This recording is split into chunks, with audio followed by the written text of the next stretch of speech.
Praise the Lord. കർത്താവിന്റെ ധന്യ തിരുനാമം വാഴ്ത്തപ്പെടുമാറാകട്ടെ. ഞാൻ ക്രിസ്തുവിൽ സ്നേഹിക്കുന്ന എല്ലാ ദൈവമക്കൾക്കും ഒരു പ്രഭാത വന്ദനം കൂടെ അറിയിക്കുന്നു. 133 സങ്കീർത്തനക്കാരൻ പാടുന്നു, ഇതാ സഹോദരന്മാർ ഒത്തൊരുമിച്ച് വസിക്കുന്നത് എത്ര ശുഭവും എത്ര മനോഹരവുമാകുന്നു. മനുഷ്യരുടെ നിറവും ഭാഷയും സംസ്കാരവും ജീവിത രീതിയും അഭിരുചിയും വ്യത്യാസങ്ങളാണ്. അതുകൊണ്ട് എല്ലാവരും ഒന്നുപോലെ ജീവിക്കുവാൻ ഒരുമിച്ചായിരിക്കുവാനോ സാധിക്കുകയില്ല. അങ്ങനെ ആയിരിക്കണമെന്ന് ദൈവം ആഗ്രഹിക്കുന്നുമില്ല. വർദ്ധിച്ചു പെരുകി ഭൂതലത്തിൽ എങ്ങും ചിതറി പാർക്കുവാനാണ് ദൈവം മനുഷ്യരെ കുറിച്ച് ആഗ്രഹിക്കുന്നത്. എന്നാൽ ആത്മീയ വിഷയങ്ങളിലും ദൈവ ഇഷ്ടം നിവർത്തിക്കുന്ന കാര്യത്തിലും ദൈവസ്നേഹത്തിൽ വർദ്ധിച്ചു വരുന്ന കാര്യത്തിലും ഒരേ ചിന്തയുള്ളവരും ഒരുമിച്ച് നിന്ന് ശത്രുവിനോട് പോരാടണമെന്നും ദൈവമക്കളെ കുറിച്ച് ആഗ്രഹിക്കുന്നു. രണ്ടുപേരുടെ ആശയങ്ങളും ആഗ്രഹങ്ങളും ഒന്നായിരിക്കുമ്പോൾ മാത്രമേ അവർക്ക് ഒന്നിച്ചു പാർക്കുവാൻ കഴിയുകയുള്ളൂ. എല്ലാവരും പ്രാർത്ഥിക്കുന്നത് ഒരു ദൈവത്തോടാണ്. നമ്മൾ എല്ലാവരിലും വ്യാപരിക്കുന്നതും ഒരേ ഒരു ആത്മാവ് തന്നെയാണ്. എല്ലാറ്റിലും ഉപരിയായി നാം എല്ലാവരും ചെന്നു ചേരേണ്ടതും ഒരേ ഒരു സ്വർഗത്തിൽ തന്നെയാണ്. ആകയാൽ നാം ആത്മീയ വിഷയങ്ങളിൽ ഒന്നായി നിൽക്കുവാൻ കർത്താവ് നമ്മെക്കുറിച്ച് ആഗ്രഹിക്കുന്നു. ഇസ്രായേൽ മക്കൾ കനാൻ നാട്ടിൽ പ്രവേശിക്കുന്നതിന് മുമ്പ് മരുഭൂമിയിലായിരിക്കുമ്പോൾ അവർ കൂടാരങ്ങളിൽ ഒരുമിച്ച് പാർത്തിരുന്നു. അവിടെ അവർക്ക് വലിപ്പച്ചെറുപ്പമില്ലായിരുന്നു. അവിടെ ഒരുമിച്ചുള്ള പാർപ്പും ആരാധനയും അവിടെ യാത്രകളും ഒരേ നിലയുള്ള ഭക്ഷണങ്ങളും പാനീയങ്ങളും എല്ലാം പുറമേ നിന്ന് വീക്ഷിക്കുന്നവരുടെ മനം കുളിർപ്പിക്കുന്നതായിരുന്നു.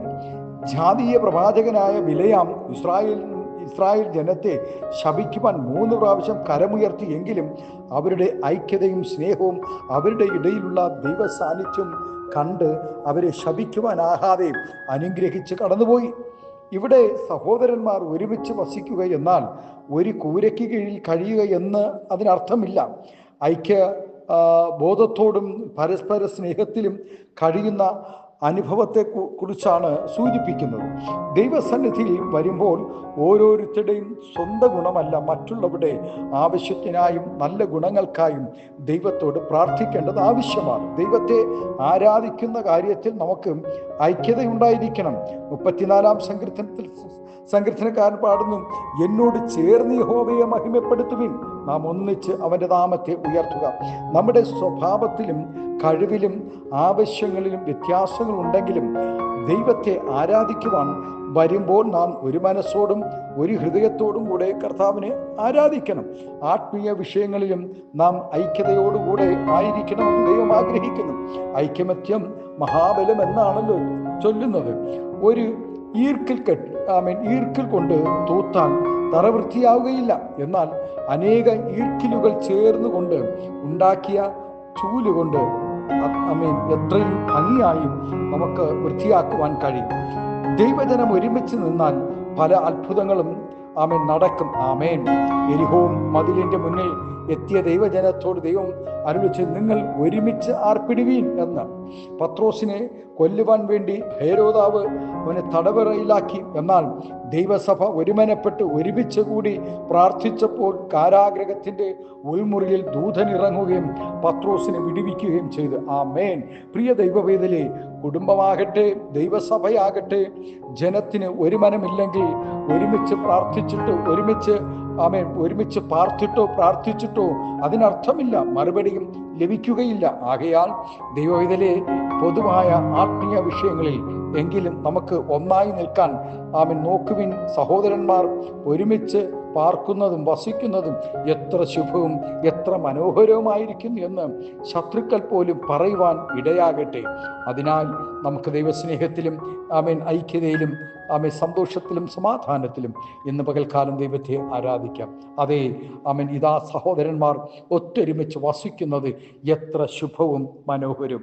ആലയത്തിൽ കലഹമുണ്ടാക്കാതെ, ആലയത്തിനകത്ത് പ്രതികൂലം വരുത്താതെ, ദൈവസന്നിധി ഐക്യതയോടുകൂടെ സ്നേഹ സ്നേഹത്തോടെ, സമാധാനത്തോടെ, അനുസരണയോടുകൂടെ ആമേൻ ദൂതുകളെ ഏറ്റെടുത്ത് ഉപവസിച്ചും പ്രാർത്ഥിച്ചും ദൈവസന്നിധിയിൽ നമുക്ക് സ്തോത്രം വളരുവാൻ ദൈവം കൃപ നൽകട്ടെ. ഈ പ്രഭാതം നമ്മുടെ കണ്ണുകളെ ദിവസം അടയ്ക്കാം, നമുക്ക് ഒരുമിച്ച് പ്രാർത്ഥിക്കാം. സ്വർഗീയ പിതാവേ, സ്നേഹവാനായ ഞങ്ങളുടെ നല്ല ദൈവമേ, അനുഗ്രഹവും പ്രശാന്തവുമായ നല്ല പ്രഭാതത്തിനായി നന്ദി പറയുന്നു. സഹോദരന്മാർ ഒത്തൊരുമിച്ച് വസിക്കുമ്പോൾ ഉണ്ടാകുന്ന ശുഭവും മനോഹരവും കർത്താവേ, ഞങ്ങളുടെ ആലയത്തിലും ഞങ്ങളുടെ ജീവിതത്തിലും ഞങ്ങളുടെ ആരാധനയിലും ഞങ്ങളുടെ ആത്മീയ ഭൗതിക എല്ലാ നിലകളിലും ഉണ്ടാകുവാൻ പരിശുദ്ധാത്മാവ് സഹായിക്കേണ്ടതിനായി ഞങ്ങൾ പ്രാർത്ഥിക്കുന്നു. ഈ പ്രഭാതം എല്ലാ ദൈവദാസിദാസന്മാരെ അനുഗ്രഹിച്ച് പ്രാർത്ഥിക്കുന്നു. ആത്മീയ ഭൗതിക നന്മകൾ നൽകി മാനിക്കണം. എത്രയോ കുടുംബങ്ങൾ കർത്താവേ സ്തോത്രം വേർപാടിന്റെ ദുഃഖത്തിലായിരിക്കുന്നു, രോഗബലഹീനതയിൽ എത്രയോ പ്രിയപ്പെട്ടവർ ഭവനങ്ങളിൽ കർത്താവ് ഹോസ്പിറ്റലുകളിലൊക്കെ ആയിരിക്കുന്നു. ഇന്ന് പ്രഭാതത്തിൽ കർത്താവെ, ഞങ്ങളുടെ ആയുസ്സിൽ ഒരു ദിനം കൂടെ കണ്ട് സന്തോഷിപ്പാൻ സ്വർഗം തന്ന വിലയേറിയ ഭാഗ്യത്തിനായി നന്ദി പറയുന്നു.